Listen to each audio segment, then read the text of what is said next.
So Kenji, last week on Ctrl-Alt-Speech, I asked Mike to really test his imagination and think creatively about a world in the future that the internet might look like. And I'm gonna ask you to do the same. I'm gonna ask you, in the words of the Roblox user prompt that users see when they go onto the platform, make anything you can imagine. Let it run wild, Kenji. Yeah, well, it's delightful to be with you, Ben. So I would say a clone of myself, right? Because I'm just thinking about, I'm currently talking to you from Web Summit in Lisbon, and I'm having that feeling you have at the end of the conference of just imagining all the things that I have to do once I get back home to New York City. So, but let me ask that question back to you. Make anything you can imagine. How would you answer that prompt?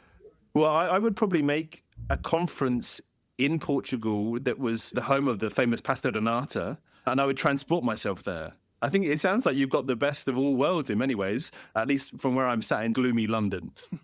Well, if I had a clone of myself, I could send him over with some of that to your apartment. Or bring me back. There you go. Yeah. So we get there either way.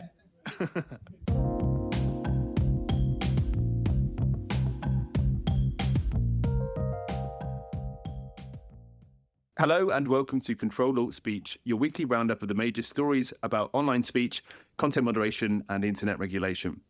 It's November the 13th, 2025, and this week's episode is brought to you by CCIA, an international not-for-profit trade association representing a broad cross-section of communications and technology firms and promoting open markets, open systems, and open networks.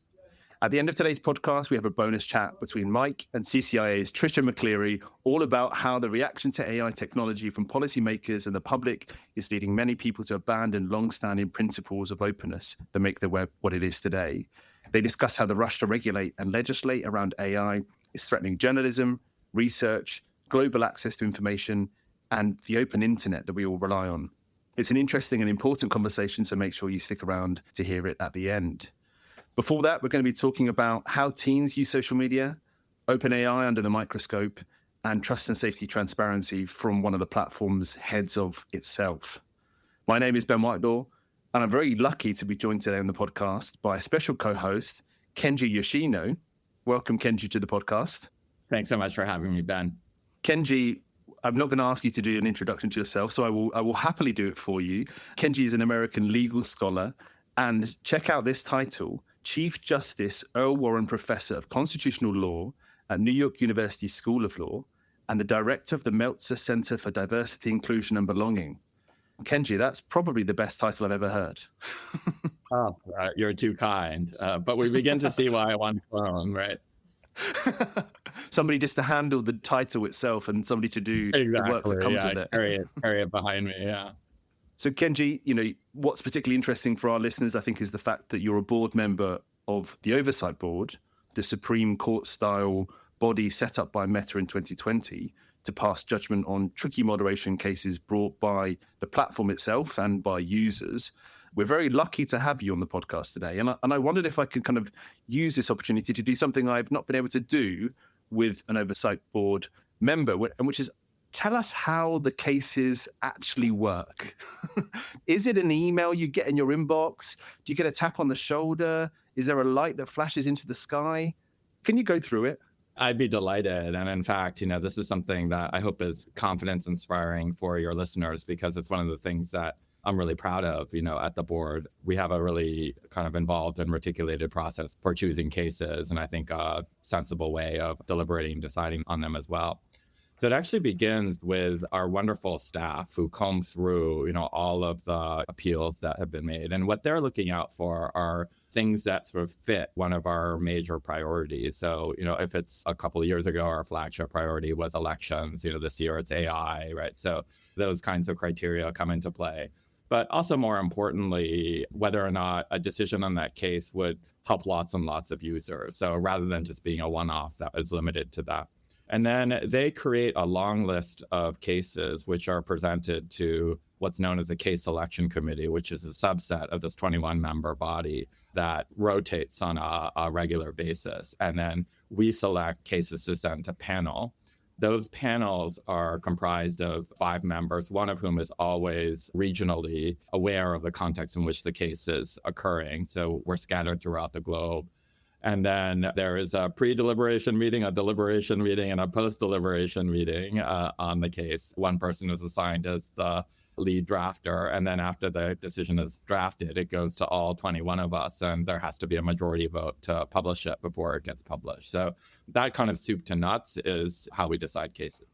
I'm absolutely flabbergasted. And to think that you have actual day-to-day jobs to do as well is phenomenal. How long does that kind of process take end to end typically?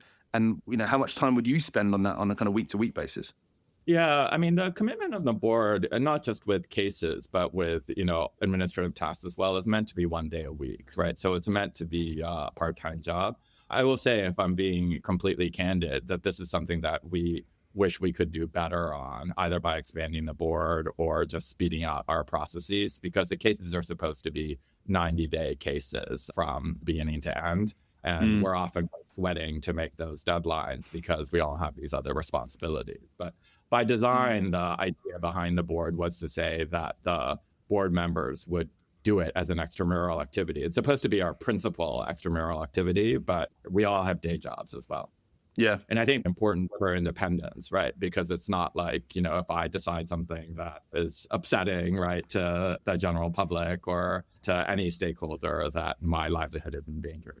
Yeah, the Oversight Board is definitely one of the most interesting experiments, I would say, that's happened in the last 5 or maybe 10 years. There's lots been written about it, and I'm very glad to have you on the podcast to kind of bring some of that to light today. You are coming from Lisbon, as you said, from Web Summit, a huge conference of a whole variety of technology and internet professionals, onlookers. What have you been up to there? What's been most interesting? Yeah, so I did a panel that, I found really interesting on AI governance and sort of ethical AI. And then my colleague on the Oversight Board, Suzanne Nosval, did a panel on child safety. And so obviously I'm biased, but I found both of those to be incredibly edifying and interesting. I mean, my main claim about AI is to make a pitch for more bodies like the Oversight Board, because I just view AI as the kind of world of the known unknown, right? In the same way that we all were celebrating, social media until genocide happened in Myanmar, right? And then, that's part of the raison d'etre of the board itself, right? Something horrible is going to happen. I think we're going to be talking about later about horrible things that have happened with AI already, but it's going to get worse. And I think we're going to wish that we had some guardrails or safeguards in place. So my main kind of plea on my panel was first to say, hey, look, this is a world of the known unknown, and so let's not be complacent about this. But also to say, let's end already with this market horse and the moral horse. I think everybody is saying like, oh, we want to be ethical, but we have to be first. And if we're not first across the finish line, then we're not going to capture the market in a way that we wish. And I understand that kind of race to the bottom idea in a short-term way, but in a long-term way, the market horse and the moral horse are running in the same direction. And it's hard to believe that if you have, what's happening with OpenAI going on now, that even somebody who's solely focused on market value is going to say, oh, yeah, I want to place a huge bet on that. So ultimately, the moral horse does catch up to the market horse. And my plea was to create bodies like the Oversight Board that are kind of financially and structurally independent, that can call for true accountability from the people, because Meta is bound by our, up-down decisions and is not required to take our recommendations, but is required to publicly respond to our recommendations in a way that is a form of soft power, because they've taken 75% of our recommendations to date. So my plea at transparency as well would be another element of that. And I think Alice in your organization has written about what it would take, like what does good look like for an advisory board? And what I was trying to argue was, here are my criteria of what good looks like. We can debate back and forth about whether I'm right or not, but it's really important to have these safeguards in place when you have those known unknowns. We know something terrible is going to happen. So how do we actually guard against that sort of ex ante rather than closing the barn door after the horse has left it? Yeah, for sure. I mean, we're going to talk about all of those topics: transparency, AI, child safety, as you mentioned on the podcast today. And we'll include a link to Alice Hunsberger's very good piece on everything moderation from a few weeks ago in the show notes, as ever. Kenji, I want to kind of touch on a report that the Oversight Board put out recently about systemic risk assessments, which is a kind of another quite hot topic in the regulatory sphere. large online platforms are obliged to complete these assessments as part of the Digital Services Act and increasingly in other jurisdictions as well. And the report calls on the EU to kind of more clearly define what a mitigation measure is under the DSA and what it means to be, quote, reasonable, proportionate and effective. In a kind of sea of reports that our listeners have to read, why do you think this is an important one? And why did the Oversight Board feel the need to chime in on this topic? Yeah, thank you for that. So let me make my best lawyerly case for why you should spend your valuable time reading this report. So that the report is really, as you say, an attempt to get clarity on the DSA. And the DSA requires both a risk assessment and stated mitigation measures. And what we did, first of all, is to do a cross-platform survey of what different platforms were doing. So this isn't just a meta-based, report. We're looking at other platforms as well.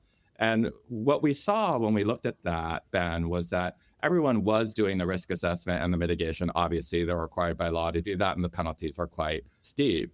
But what they weren't doing in advancing the mitigation measures was looking at how the mitigation measures themselves could have negative knock-on effects that themselves would create risks or harms to others. And so our proposed solve for that was what you just described, which is to think about what these words would mean: reasonable, proportionate, and effective.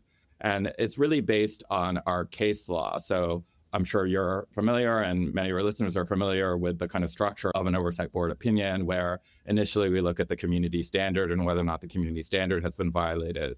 But then the second step of the analysis is a little bit like judging a statute against the Constitution, of saying, let's take for granted that this is totally fine under the community standard. Does the community standard itself violate human rights law, right? So there's that additional layer of constitutional analysis. And in doing that analysis, it's not formally a constitutional analysis. I'm a constitutional lawyer, so I think of it that way. But our version of the Constitution for the Oversight Board is Article 19 of the International Covenant for Civil and Political Rights.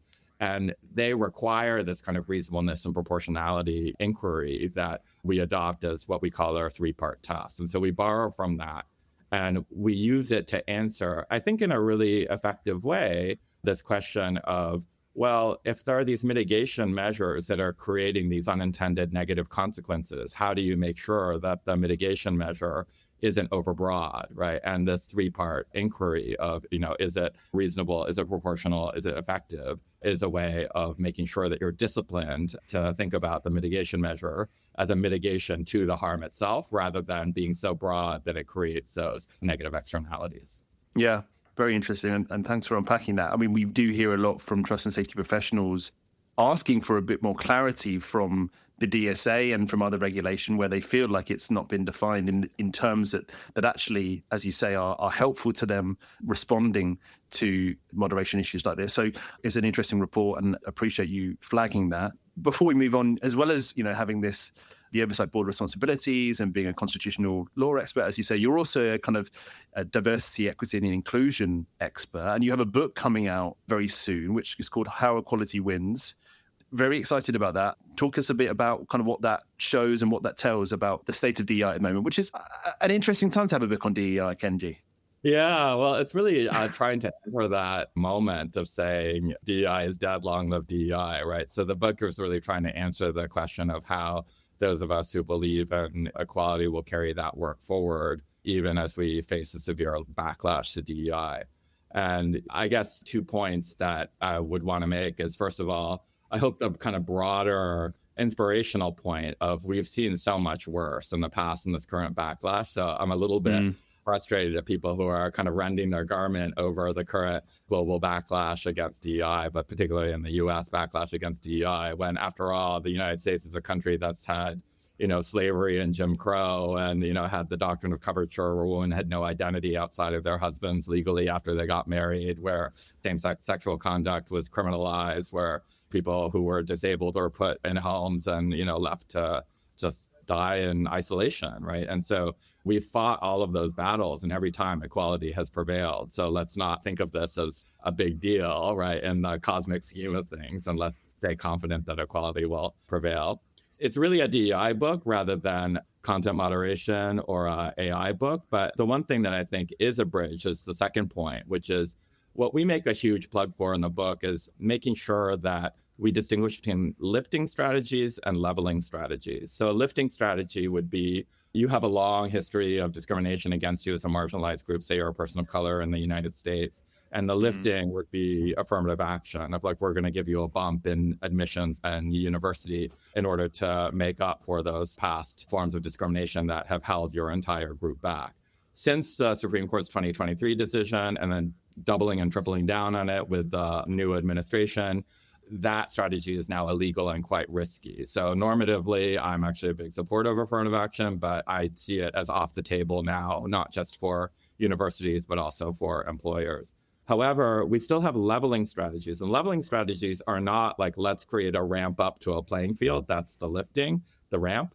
It's let's make sure the playing field is truly level. So let's comb out every single form of bias from cradle to grave, right? That might afflict that person of color or that woman or that gay person as they're going through their life. And if we were able to do that, we would make a huge difference in the lives of so many people.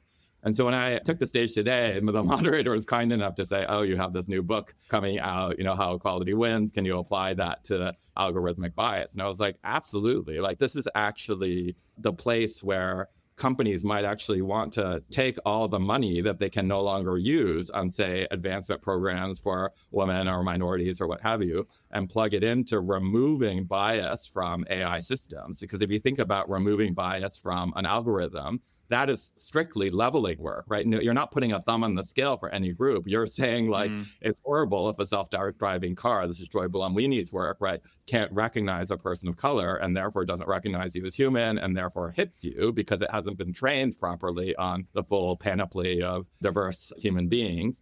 Similarly, like if we have the famous Amazon example of the algorithm is going to X out, everybody who went to a women's college because it's been trained on who's been successful at Amazon. And we don't see a lot of people in this skewed environment who went to women's colleges. Amazon caught that before it went online, but it's those kinds of stories that keep me up at night. But getting rid of those forms of bias are leveling strategies that are not only totally legal, but also politically very popular, right, in the United States. So again, I want to sound a note of pragmatic hopefulness here and saying that there's still a huge amount of work that we can do, including in the AI space, to advance values of diversity, equity, and inclusion.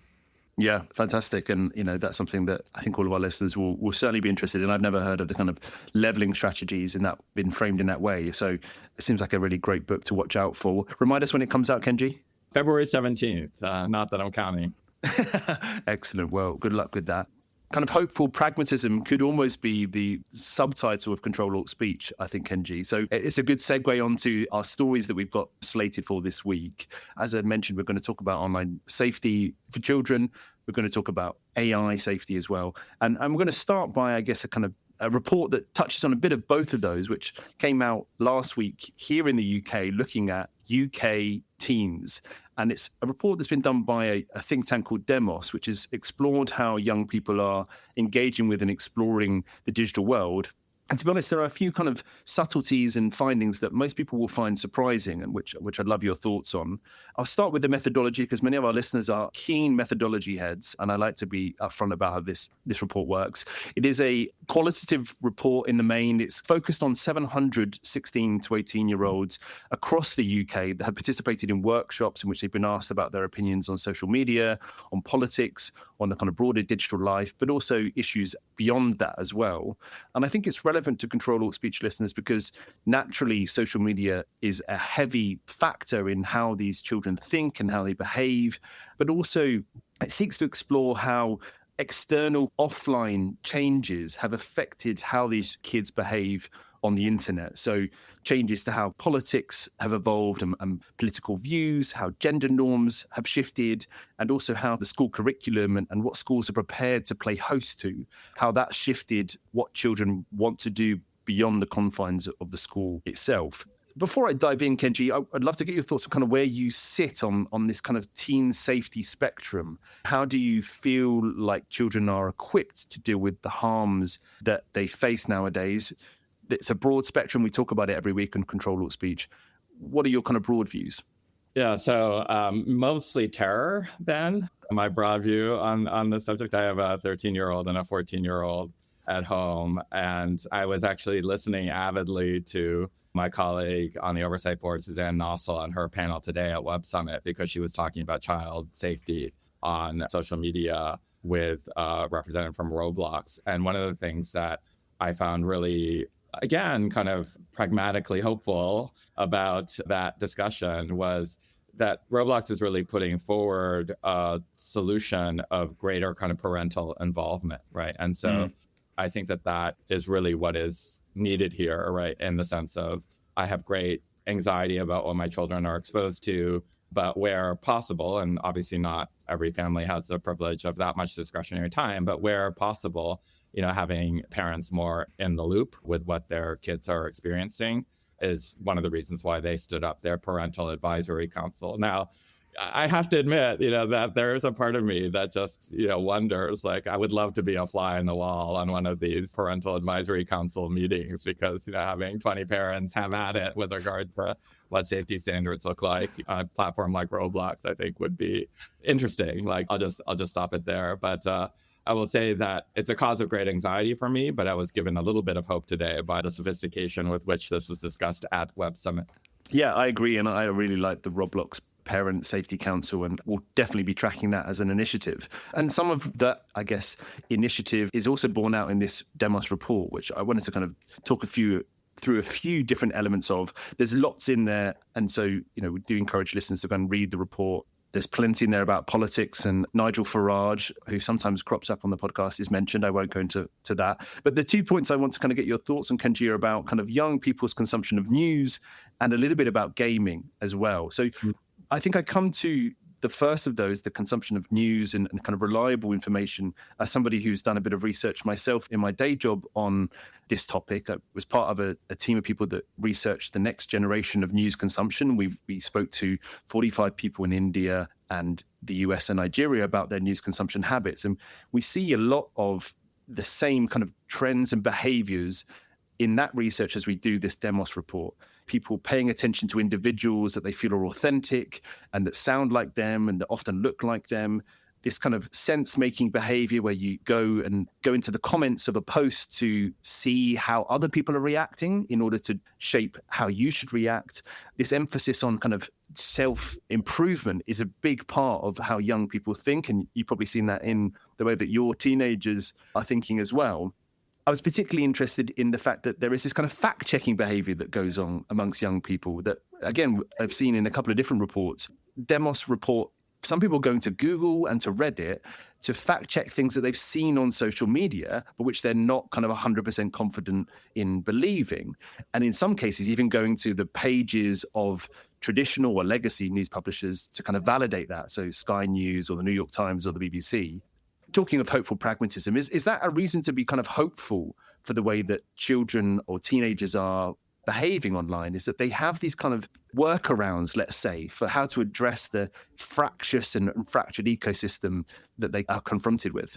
Yeah, I think it's a great question. And I think I take the same signal from it that you do, which is that it is like a promising sign. In a weird way, Ben, it reminds me of, in my inclusion work, of affinity groups, because people often say, like, I want to join my affinity group to be with people who are like me. And I was once on like a visiting committee to evaluate a college, and I learned that 2/3 of the extracurricular groups at the college were some form of affinity group on the basis of identity.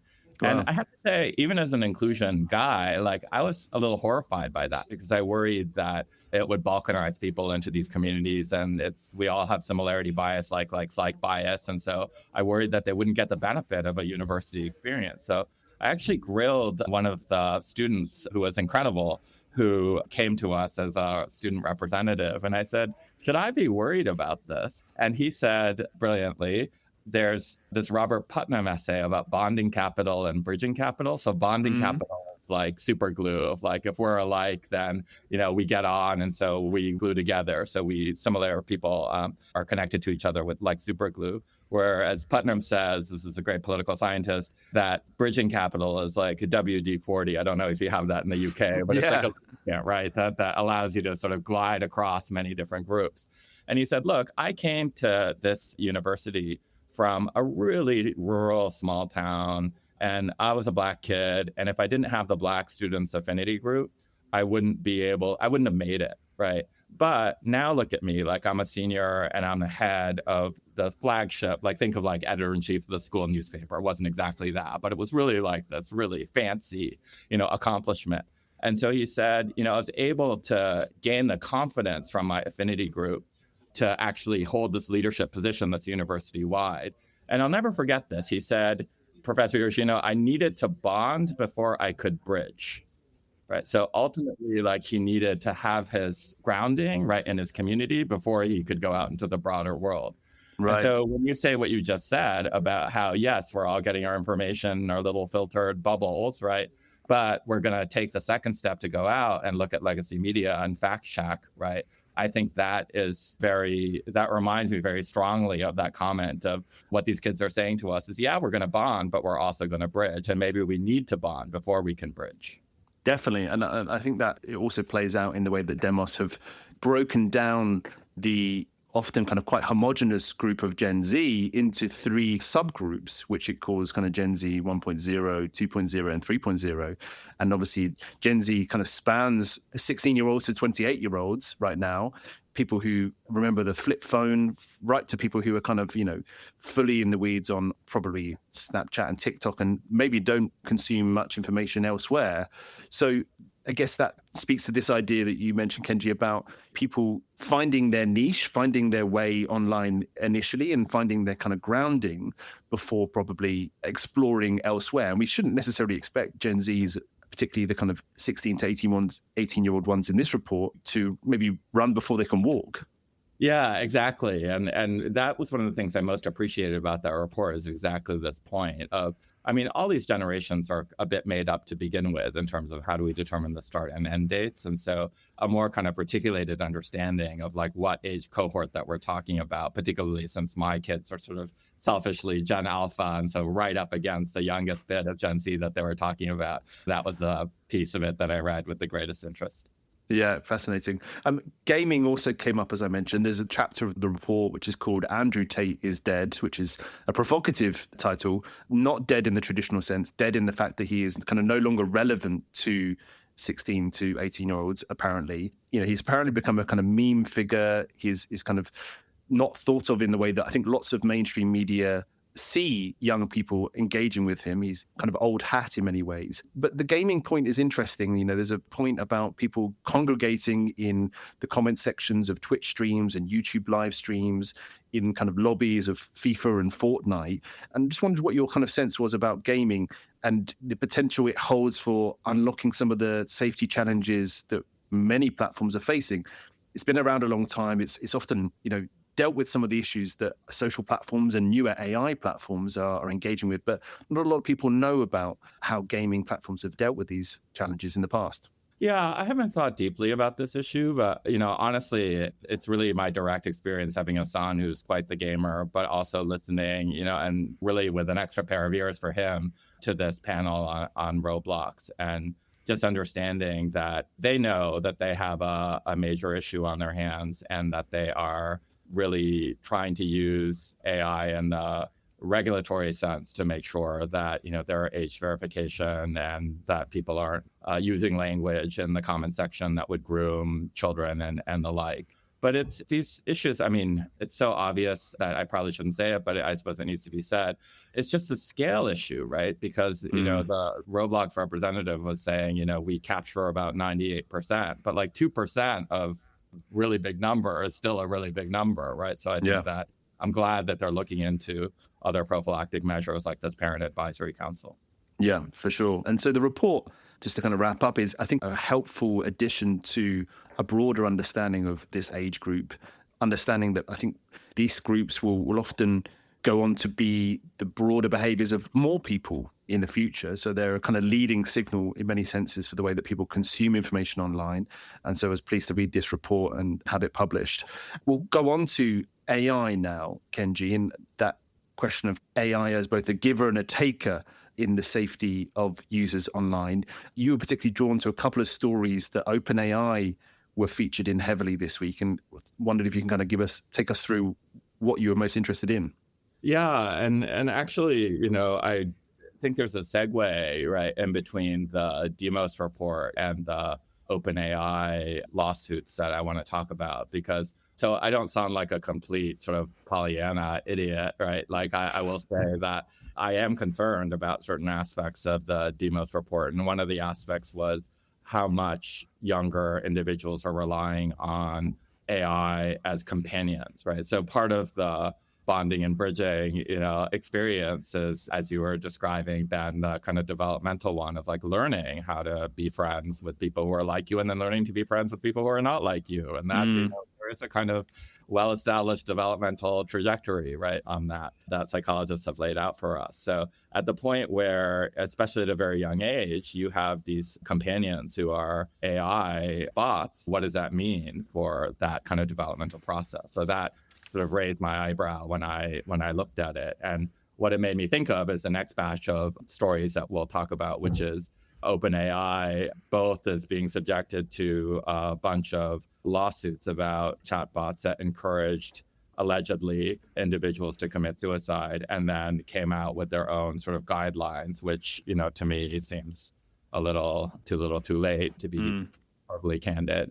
But on the lawsuit side, it's just really hard to read any of these accounts without a huge amount of grief, right? Because what you're seeing is the AI companion responding to things like, oh, here's my father desperately trying to contact me, and then saying, no, this bubble that you've created around yourself is a good thing, sort of paraphrasing here. So, and these are all, I should say, this is the lawyer in me coming out, allegations, so I don't want to be sued for defamation by OpenAI for statements. But allegedly, right, in these lawsuits, the chatbot, said things like that, gave instructions about how to create a noose for a child who wanted to hang himself, did ask some questions about what are you using this for, but, I think ignored fairly obvious signs. So I don't need to go into the gory details of this, right? But this series of lawsuits against OpenAI really show the harm, right? So I can imagine some of your listeners saying, when I said earlier, there's this kind of known unknown and some horrible thing is going to happen.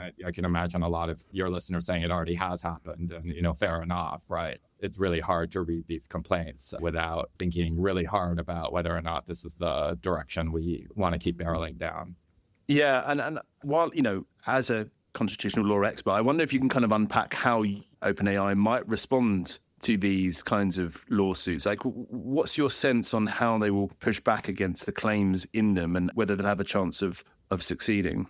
Yeah, so it's a great question, because it really turns on whether or not there's a First Amendment defense. So in the United States, the First Amendment of our Constitution, guarantees the right of free speech against governmental actors, right? So this doesn't sort of let a platform off the hook, right? Because something could be lawful but awful, and we could have strong ethical, objections to it.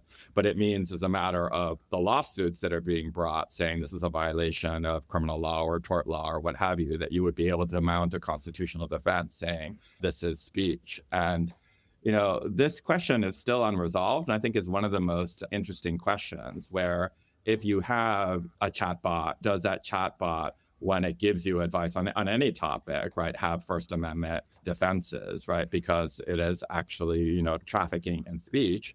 And if the answer is no, right, because it doesn't have like sentience or consciousness, does that mean that the answer changes the closer to agentic AI we get, right? And so it raises a really interesting nest of issues. I think the closest that I know of, so this is, I don't claim to be an expert on the law of AI, but is a judge in Georgia who recently said that a bot could not be accused of defamation because it lacked the requisite intent to engage in defamation. And so I found that to be fascinating, right, as an application of constitutional law to this. But I realize this is a very mealy-mouthed lawyer's answer to your very good question, Ben. But, I think the defenses that are going to be raised are First Amendment defenses. But the mealy-mouthed part of it is I don't think any of us know, right, how the courts are ultimately going to decide with regard to whether or not chatbots have a First Amendment right of free expression that would allow them to scotch, right, the kinds of claims that are being made against them that are sub-constitutional claims. Yeah, indeed. And I think it just goes to show kind of how much of a new frontier this is for platform liability. In some ways, it is similar to the kind of Web 2.0 platform debate, and in some ways it's completely new, and we are so far away, I think, from kind of understanding really what the implications of that is.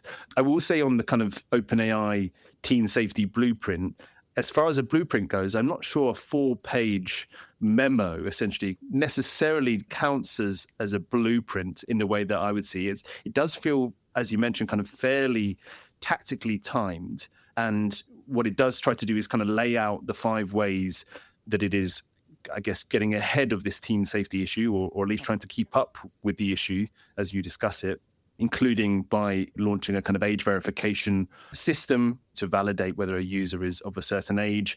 It talks about defaulting to an under 18's experience if they don't know if a user is a teenager or not. There's a kind of focus on parental controls. There's also policies that steer away from depictions of suicide, self-harm, violence, intimate content.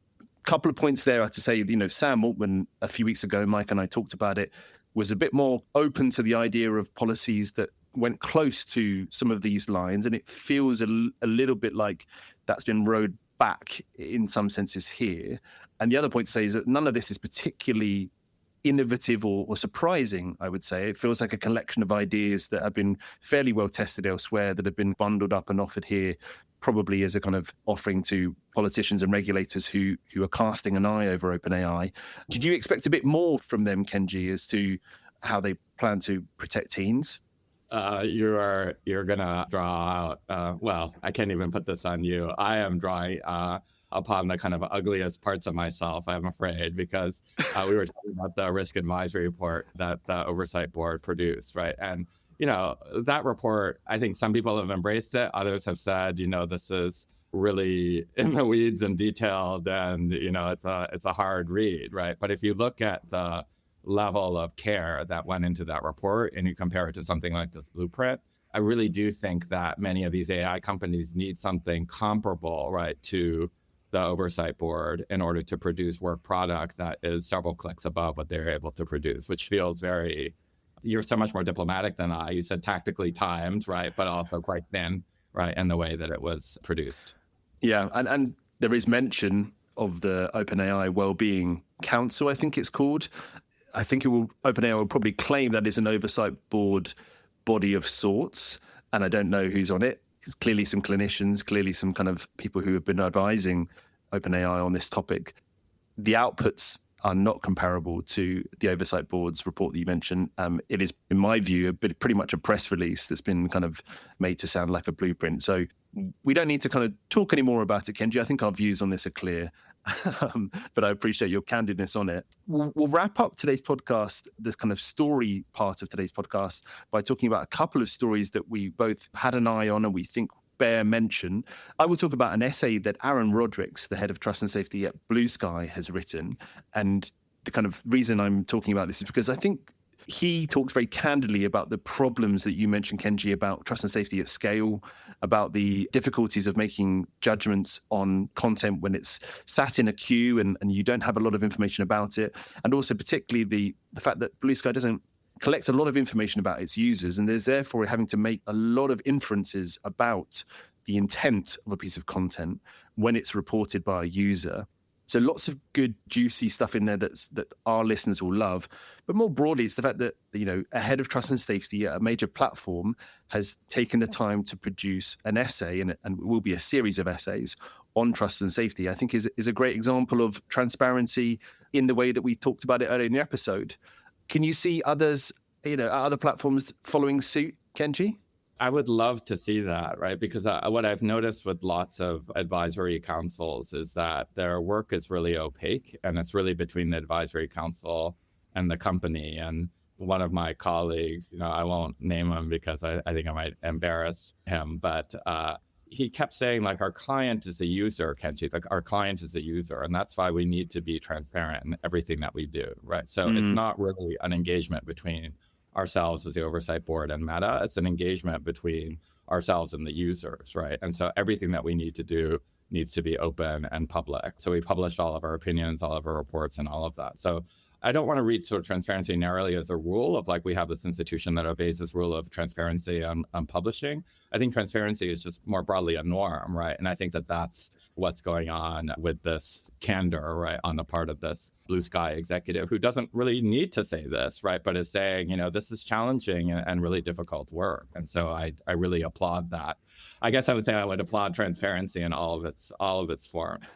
One of the things that causes us to kind of scratch our heads sometimes, to be honest, Ben, is that we know that other platforms are free riding off of our work precisely because we do make it public. So, if you are another platform, I won't, again, name any, but why would you send your work to the Oversight Board? Why would you help underwrite the costs of the existence of the board if you can just free ride off of the content? And I think that there are really strong kind of ethical and practical reasons that I don't need to go into for why they should nonetheless do that.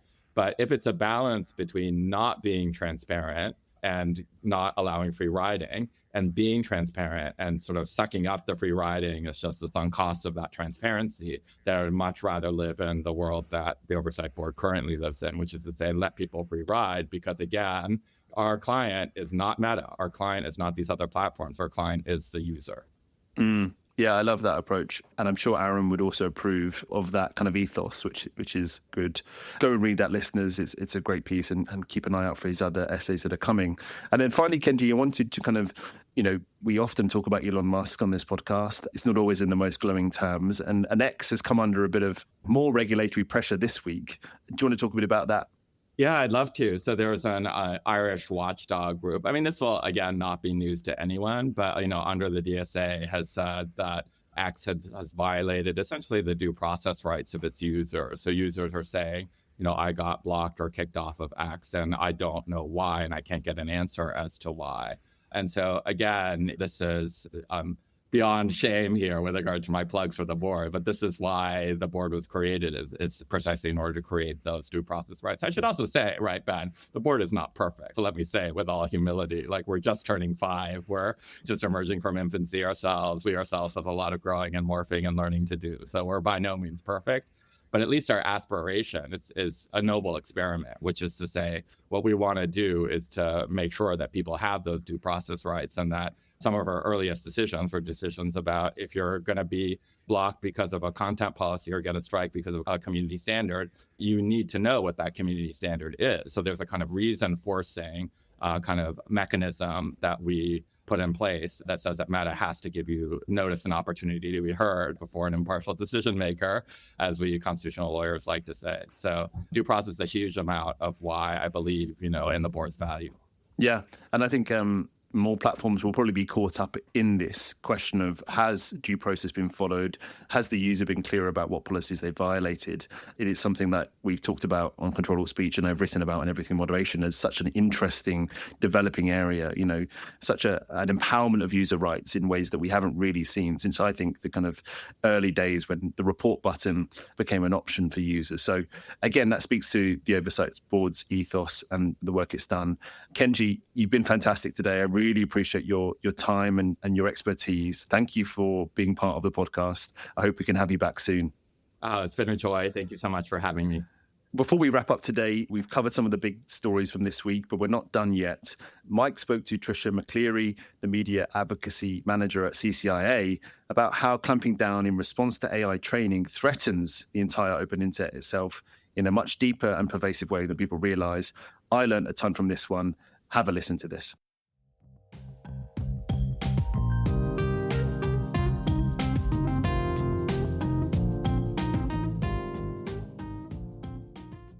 All right, Tricia, welcome to Ctrl-Alt-Speech. Let's get right into this discussion. I want to start by asking, what does it mean that the internet is open, and how has that enabled innovation and various benefits to users? Yeah, for sure. And thanks so much for having me, Mike. Really appreciate it and happy to be on. So that's a great starting question, right? Like, what is an open internet specifically? So an open internet really gives internet users the means to publish, to link to really build on information that they find online without needing any prior approval or special access. It's kind of that system based on shared standards, hyperlinks, indexing, retweeting, whatever you want to say, that makes knowledge discoverable and reusable as well, right? So that openness specifically has fueled decades of innovation, and they've given people the opportunity to, again, like you said, build on this information, right? For example, it allows journalists and educators and creators as well to reach audiences without negotiating gatekeepers, right? And asking, am I allowed to post this, or getting explicit permission from something. It enables academia, right? We're seeing students and researchers have the opportunity to learn, experiment, create using that shared information, allow small startups as well to have access to that information, to be able to build and innovate. And overall, it really supports kind of that global participation where anyone, anywhere has the opportunity to contribute to the internet and the world's knowledge base, right? I'm thinking about maybe times of natural disaster, right? Where we've been seeing almost like a crowdsourcing of news and information on different social media platforms, or really even election years, right? And getting a lot of that information that you need about candidates or about, initiatives, campaigns, and things like that. So from the early web to today's kind of search and recommendation tools, that openness has definitely been a foundation of accessibility, creativity, and just really that free information exchange that we have come to expect and come to like and love online. Yeah, it's amazing to me how much I think people forget what the world was like pre-internet, in which, to have that kind of ability to share information required getting permission that most people didn't have. It's kind of amazing to me how people talk about, there are limits to speaking now, which is the complete opposite of reality when you look at how much more people are able to just do stuff because of an open internet. So right now, I think you and I both know that there's a lot happening among policymakers and lawmakers that we think are potentially challenging this idea and belief in an open internet. Can you give us kind of a state of play of what is happening currently? So we're really at an inflection point here on this kind of debate. I think it's what we're hearing from lawmakers and policymakers in the forms of these AI bills, but it's also the courts. And I think because of that, right, as we're seeing how these different decisions are playing, it's also the public and how they're thinking about access to information online. This has definitely been, I feel like AI has definitely been quite a bit of a catalyst into this. So over the past year, a wave of lawsuits, right? Bart's v. Anthropic, Cadre v. Meta, Reuters and Ross. Of course, we're seeing recent rumblings through after the Reddit and Perplexity lawsuits. So all of these are kind of testing how copyright applies specifically to AI training and data use. And then Congress and state legislatures, right, continue to introduce a series of AI bills that either overlook fair use or completely kind of kick it right out of the main picture and really risk giving rights holders the ability to suppress content that has been deemed lawful, in the many years of copyright and that being applied to the digital ecosystem. We've seen lawmakers discuss concerns about what AI means specifically for news and local news, right? I know during a recent hearing, Senator Cantwell kind of brought up AI and news, and if AI is using news, then what does that mean for the news ecosystem? Again, all of this really goes to show kind of just how new this terrain is. And then, of course, the debate over the future of journalism, like I mentioned, right, has intensified. Lawmakers and publishers alike are searching for ways to quote unquote save news. We've seen in the past proposing link taxes or profit sharing regimes that really force digital services to pay just for hosting that content or linking to it. But it seems like, and it's kind of like we're seeing this shift here, that those same players are turning their focus to AI and the very data sets that make, AI training possible, and really attempting to lock up the information ecosystem even further. And we've seen this in recent ad campaigns on quote unquote responsible AI, claiming digital services are stealing content. And even, rumors of, potentially lawmakers looking into ways to deem scraping an unfair method of competition. So there's that growing pressure, I think, on the Hill here in DC as well and in various state houses to lock up online information through new copyright claims or paywalls or licensing schemes. And that really risks undoing the decades of openness that we all need, right, to make innovation thrive and for all of these other things. And this direction kind of represents that growing push towards a permission internet, one where access to public knowledge really and the ability to innovate depends on corporate or legal gatekeepers, right? But again, it's not just about AI, right? AI is obviously just the newest iteration of this. It's really about the future of how people access information online and just ensuring the internet remains a place where knowledge is freely connected. Yeah, I want to dig a little deeper on the AI piece of it, because that's the part that struck me as kind of interesting, in that you have people who I think historically have supported and believed in fair use and an open internet and all of this stuff that we've been talking about. And it felt like for many of them, suddenly like AI scared them to their core. Like, oh, there's this new thing. For and sure. therefore, everything that we believed in about openness and a permissionless internet and fair use and scraping and being able to build on the open internet kind of went out the window, just because suddenly, like, there are these big services. Some of them are big services, plenty of them are small, that sort of started to make use of that in a way that people didn't like. Do you think that, I think the argument that people make is that, oh, well, AI is somehow different. And I'm sort of curious, what's your response to that claim? I think AI is surrounding maybe almost every aspect of the tech policy debates right now. It's huge, it's looming, it's a bubble, all of these things that people keep saying. But I agree, right? For years, policymakers and advocates here in DC have agreed that an open, permissionless internet was essential. But a lot of people are viewing that same openness, right, that enabled search and, recommendation systems and accessibility tools, all of these things that have become essential, really as something to be fenced off. And what we're hearing is that's really kind of, quote unquote, in the name of protecting creators.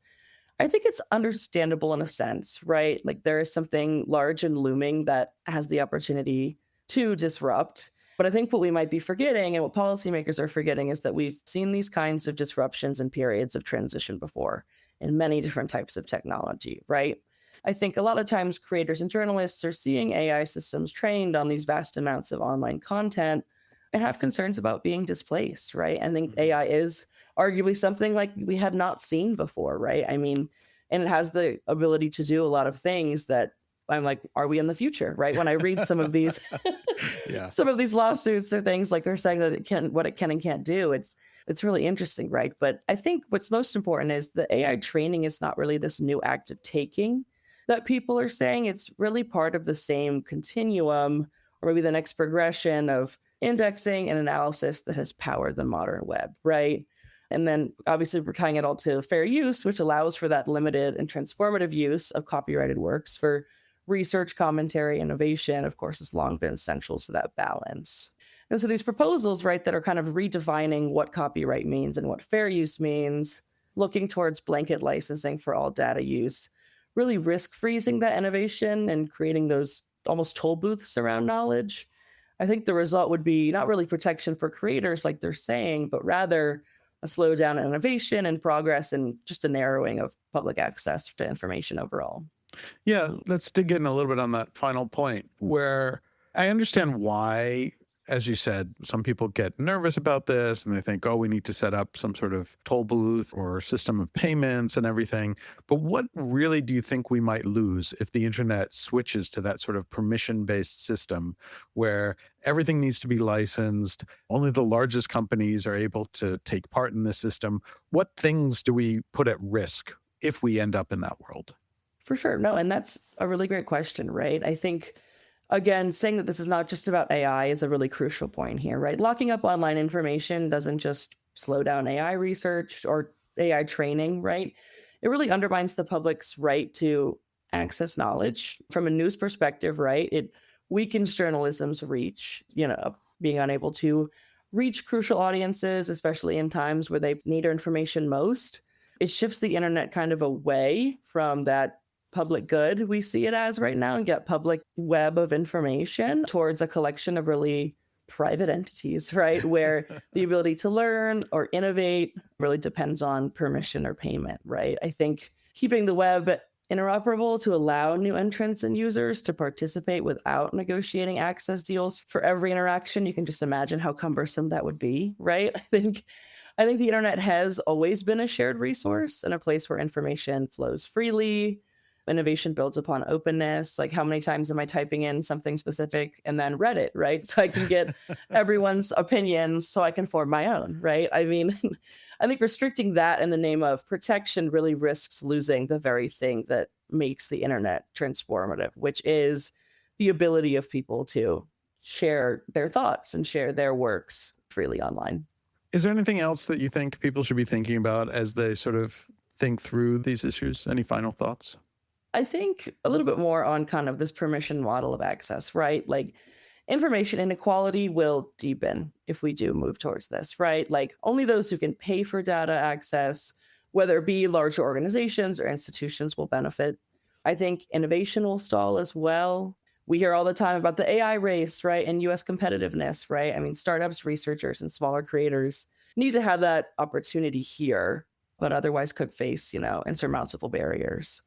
And then I think the global knowledge exchange overall would suffer as well, right? The same policies that wall off that content limits access for journalists, educators, and citizens around the world, right? I think, most of all, right, the open internet is not a technical feature. It is really like kind of this open access principle. And if we, our policymakers, right, overcorrect in the age of AI and lock down access in that name of control, we risk kind of losing the very foundation of creativity, learning, and connection that has defined the modern era and probably will continue to do so. Yeah. No, I think it's a really important point to call out and something that we should all be concerned about where we might be heading, even if, again, like as I said early on, like it feels like people forget what the world was like pre-internet. And there's this weird assumption that they can lock down the internet and we can still have the benefits that we got for so long. And so I'm really glad that you're calling attention to this and calling out the concerns, and hopefully people will listen. So Tricia, 100%. Thanks so much for joining us on the podcast and for raising this issue. Absolutely. Thanks so much for having me. Appreciate it. Thanks for listening to Ctrl-Alt-Speech. Subscribe now to get our weekly episodes as soon as they're released. If your company or organization is interested in sponsoring the podcast, contact us by visiting Ctrl-Alt-Speech.com. That's Ctrl-Alt-Speech.com.